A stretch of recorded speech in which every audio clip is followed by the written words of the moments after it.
few different things. The main topics are going to be um, self love and homelessness, undercover boss, waste management, and possible solutions. So, the self love and homelessness, as I was sitting here, I told y'all earlier how I felt. I can't see how I felt more homeless than ever in my whole entire life. And I just thought that was just so interesting to me. Why do I feel so homeless? There was a movie back in the day, I think it was called Queen. Halle Berry was in it. And in the movie, she said there was a line that home is where you're loved, you know? And so I was thinking maybe that's why I feel so homeless. Because if home is where you're loved and you don't have any, then you don't have a home. You know what I'm saying? I mean, you could have a roof over your head, but if you're not loved, you don't have a home. For me, self love, like I said, has always, prior to legal, always come naturally for me. How can you not love yourself? And now I think that my love is conditional for myself. My love for myself is conditional based on success. Am I able to? And I've never doubted in the past before my ability to fully, accomplish or manage or have anything that I want. But in these days, I feel like I'm really going, and it's another homeless word, transition. I feel like I'm really going through a transition.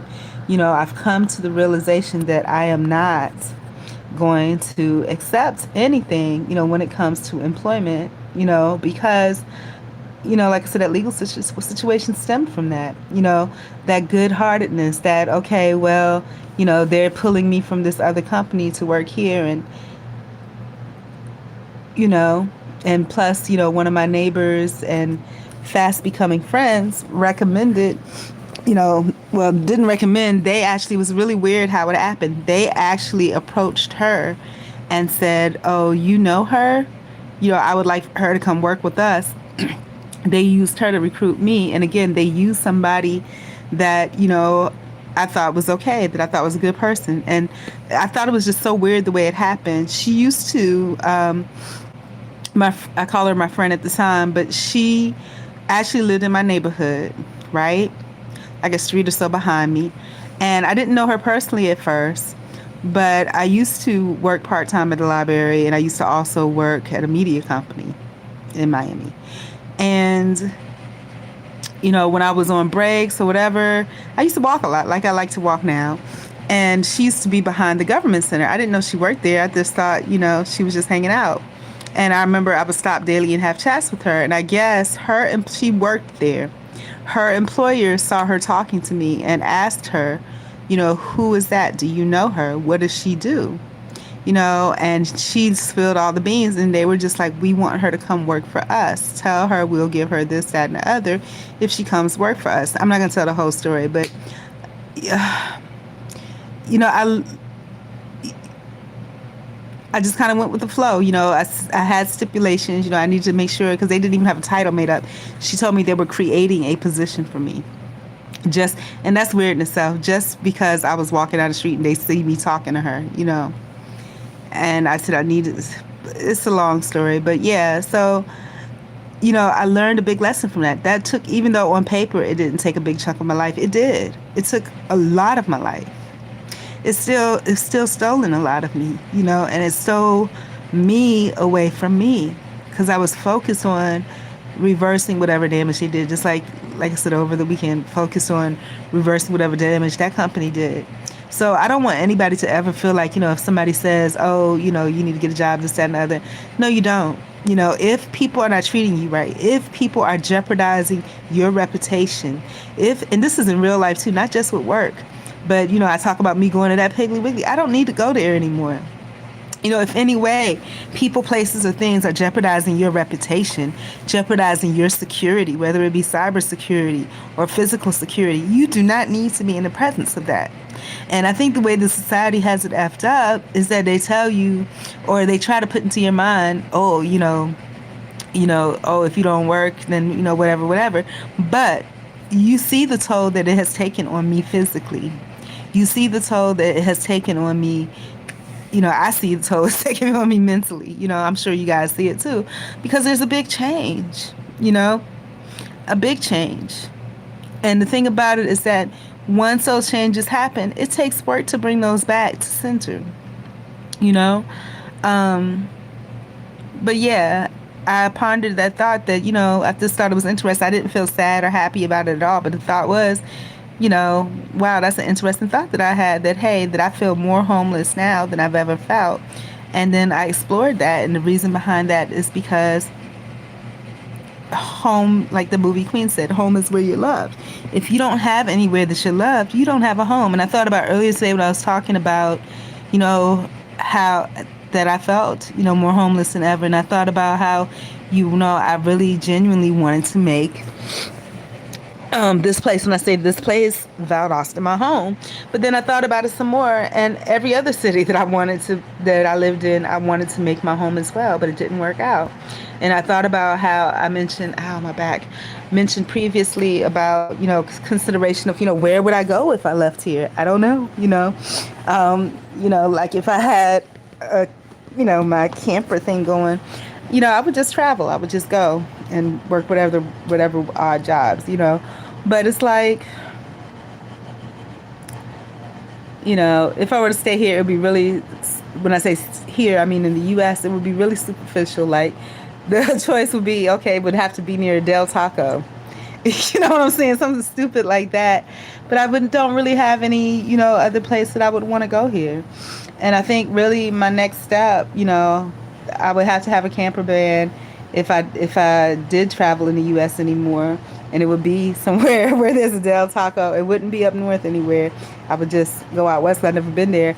Then I would go to maybe, and I did scared of LA because, like I said, I do not want to do the homeless thing, but LA because there's a big Korean population, and perhaps I can get reacclimated to being Korean. But the other thing that scared me is I did a TikTok duet recently with this female that's full black. You can see that she's fully black. And it scared me because we actually looked a lot alike, and she's full black, like power black.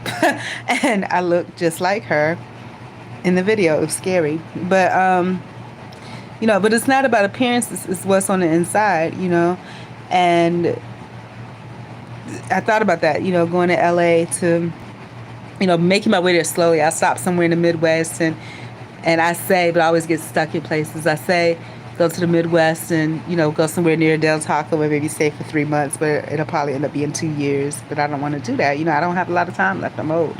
And, then go to LA and do 3 years there. And then from Los Angeles, then I'd make it to Seoul, to South Korea and teach there or whatever. And maybe while I'm in LA, vanning it or whatever, however I decide to live, then, maybe I could teach remotely Korean, and then go to Korea.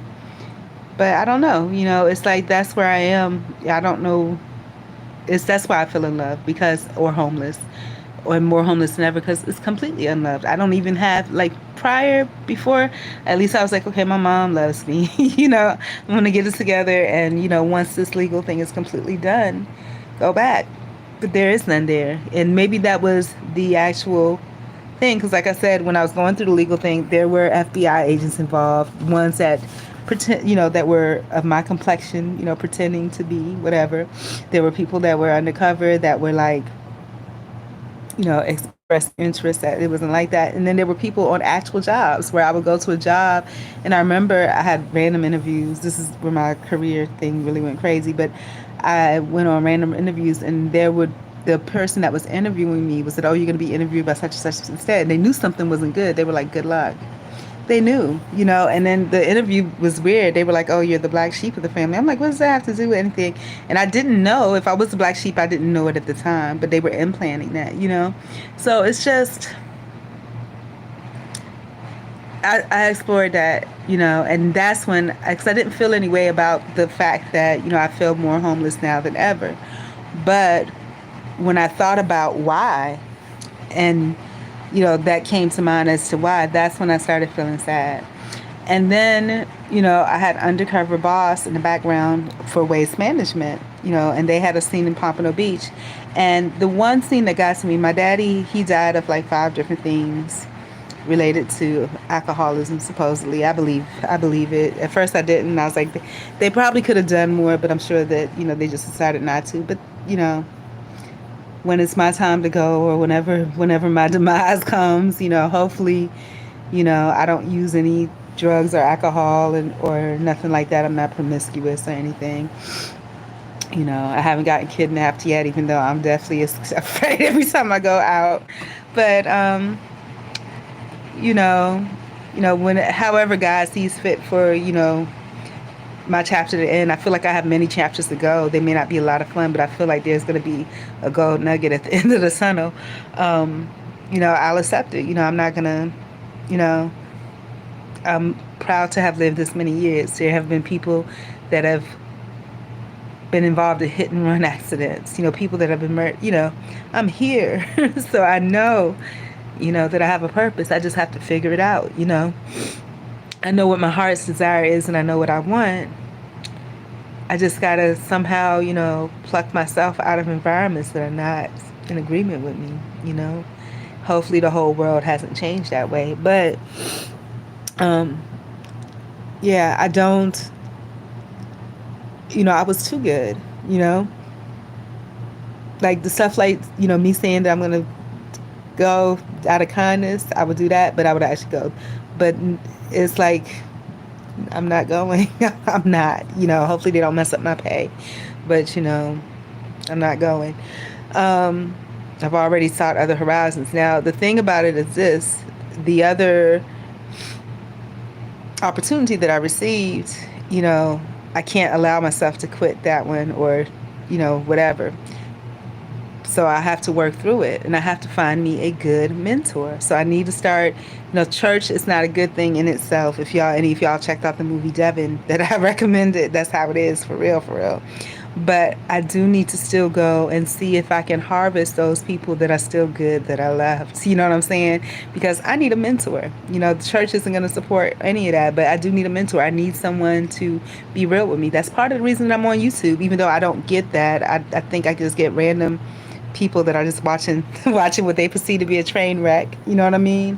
I think I might have one person here that may support me, like I'll say 60%, but then people's attention span wanes, you know what I'm saying, unless they have a vested interest in you, And then sometimes, like I said, when you're talking about these things that are true about your life, that are real, it's hard to watch. And it's hard to watch because it's a real person behind it. You know what I'm saying? A real person sharing their real experience, and their real resolutions and their real thoughts on it. And then sometimes it doesn't go with the status quo. It's not going to, because the status quo that's advertisement. It's propaganda. It's not true. This is the reality, of my life and what it is. But watching Undercover Boss Waste Management, I was touched in so many ways. I think that some of those people, though, they knew who it was because they were selling themselves, But there were some people that were on there that just made my heart light up, There was a guy, they were, cleaning out the toilets, like the portable toilets. And, that's the kind of goodness I was, so good to the point people thought you were slow because why are you so happy and why are you so positive and whatever, And I love that. And I know that his family and the people that love him in his life are so blessed, Wow.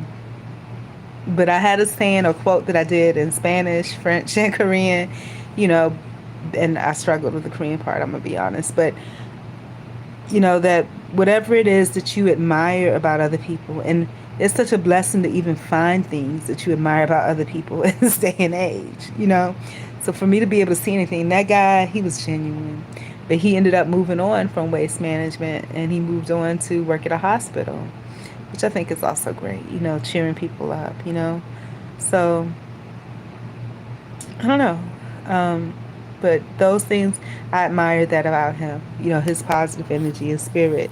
And sometimes, like they say, ignorance is bliss. So if you seem like you're slow because you're just happy through a bunch of BS, that's great. Keep your spirits up. Then there was another guy, and I don't know how true his story was. And then it made me think of my dad, because this guy was the one that was in Pompano Beach. He was on dialysis. for like 20 years. And dialysis, a lot of times that has to do with liver situations due to drinking, and then other stuff too, But I can only speak from what I know or what I've experienced. Not personally, my daddy used to drink. But he was hard on that guy. And I think I put myself in that guy's shoes. He was hard on the boss that went out there. He was telling him, oh, you need to fill 2 bags in 10 minutes. And the guy, the paper, but stuff was blowing all over the place.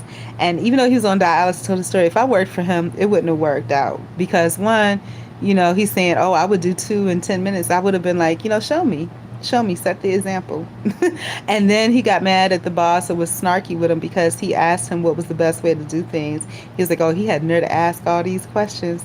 It's picking up trash. It's not, come on, so he was rude. So I was just like, it wouldn't have worked out because if he would have kept saying it, I would have said, well, let me see, let's do this together. You get a bag, I get a bag. We see who finished first. If you're shit claiming, I don't like people that make false claims or claims about stuff and they don't really add up and they try to put pressure.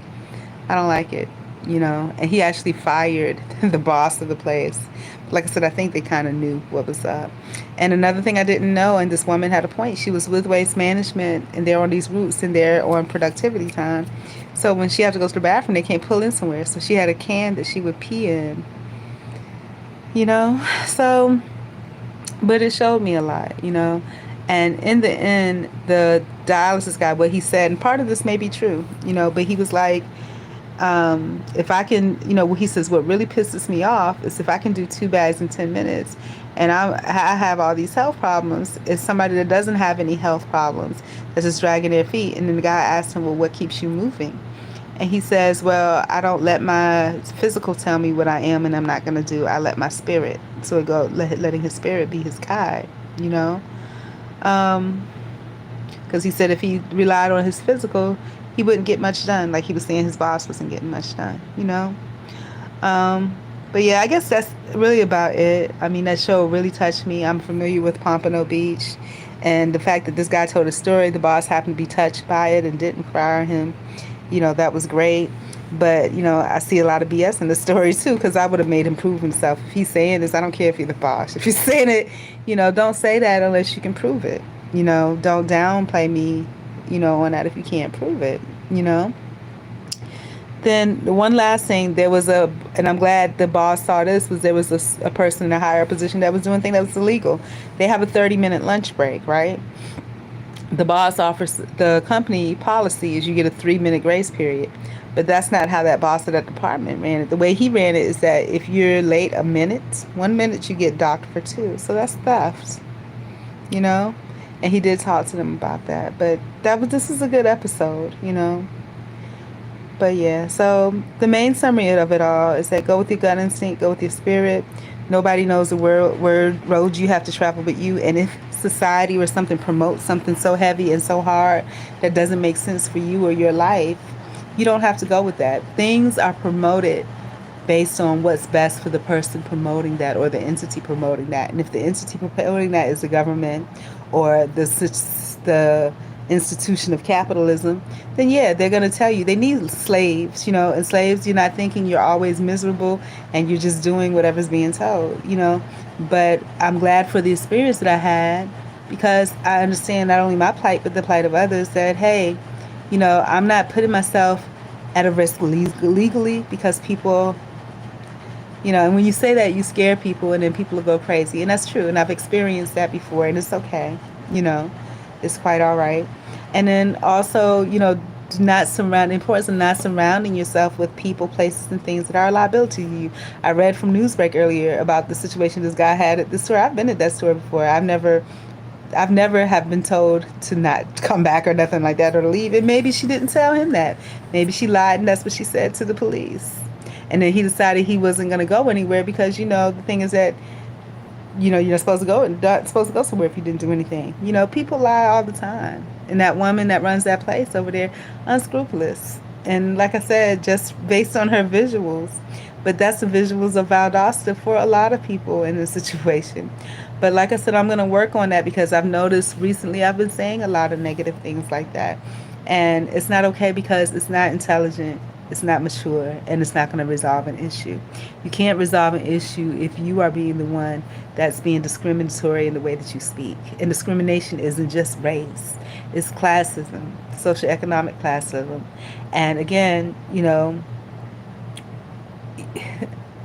I got some things to work on because that's not who I want to be. It's not. I spoke to that employee yesterday, and I said it's not who I want to be. To just go with what everybody else is doing. But I softened on this point. I wasn't coming back. Like I said, I had to think about it in the past because of my goodiness. I would have because I said I would, but no, it's more of a liability for me. For all the things that I mentioned, and I did send something in writing, which again I know it doesn't matter, but again, you're not doing it to please other people. You're doing it for you, and it's okay to change your mind, or it's okay to decide to go with your gut instinct. You know, and that's why they have a clause in there that says, hey, if you don't show up for 3 days, then you voluntarily quit. So, to hopefully, my mom always told me, don't, she calls it the ankle, it's wrinkle, but she calls it ankle. Don't ankle your face. But yeah, so to all the people that I ever loved in my life, to all the people that have ever, in some kind of way supported me, especially my childhood, it took a lot of good people in my childhood, you know, and I can't imagine, I don't remember any bad experiences really, except maybe one or two, and that's it. And I'm glad that, but I feel like, that one that I speak of was, there's Dina Girls at Hampton High School. I've never had a bad experience, but never had a bad experience, but she was something different. And when I say something different, I think she was like, I'm not gonna say athletes and whatever, but she was something different. And I never really had engagement with her. She never crossed my radar until it was the last day when I was graduating, final exams and stuff. But still graduated with honors. But you guys, her lifestyle and who she was, it reminds me of how I feel in Valdosta, like the people, the ghetto people. And I'm gonna work on my verbiage on that. But that's what she reminded me of. That was a path I didn't want to ever, I never wanted to be in alignment or anywhere near anybody like her. And this whole place is filled with that. And it's almost like, even though I try to say myself, it's coming, it's coming for me, like those people, it's kind of scary. If you ever seen The Devil's Advocate, I never watched the movie because it scared me, but how, Keanu Reeves met these beautiful girls, and, he saw they were all something different than what they appeared to be. And that's kind of what it is. They showed their true face to him. And that's kind of how I feel here. Like, I was safe, but then when I go out, all these weird, crazy ass things, cars, whatever. The guy with this damn box, which again I left outside, but I was gonna put a poll as to what I should have done with it. But reality is, as a grown ass woman, I should have left that shit there, because I don't know, what that's all about. I don't know if he's gonna try to come back later and say, I need that back that I gave to you, and I might have thrown it in the garbage by then. I shouldn't have brought it to my house. The world is different. It could have tracking device in it. It could have been laced with something, sprayed with something. It could belong to somebody. It could be all kinds of crazy shit, whatever you can imagine in this world. But it was definitely something I didn't need. Y'all saw it. But my heart as a woman, because just yesterday I was talking about how, it's very fortunate for someone to have the fortune of having anything that somebody wants. And so I never want to intentionally or knowingly make somebody feel discounted, from something that appears to be, an act of, purity. But again, I know that I'm gullible. But I'm just going to leave that there, may have been touched. But I'm out. So again, I'm looking for real people. And I know I probably don't have any here. But if somebody happens across this video later, and you happen to be a real person, and you can understand or seek to understand what I'm talking about and what I'm saying and the experiences that I'm sharing, please do stop by. You know what I'm saying? I need real, subscribers, not in number, but subscribers, meaning these people are people that I can interact with, people that if I have a question or want guidance or mentoring from online via these channels, they can, and they can also share things with me, These wrinkles are scary to me. This is like really deep. But yeah, that's it. So I'm out of here. But be true to yourself. Be true to yourself, because whatever society has put out there as the status quo and this, that, and the other, is there to benefit whoever's running everything. You have to listen to your spirit, your soul, your body to benefit you. Just because something doesn't match what somebody else thinks is good or somebody else thinks is best, it's okay. You know, how do you feel about it? And the people that matter will come to you and share opinions, and you know, they will, you know, it all works out in the end. But I'm out. Peace.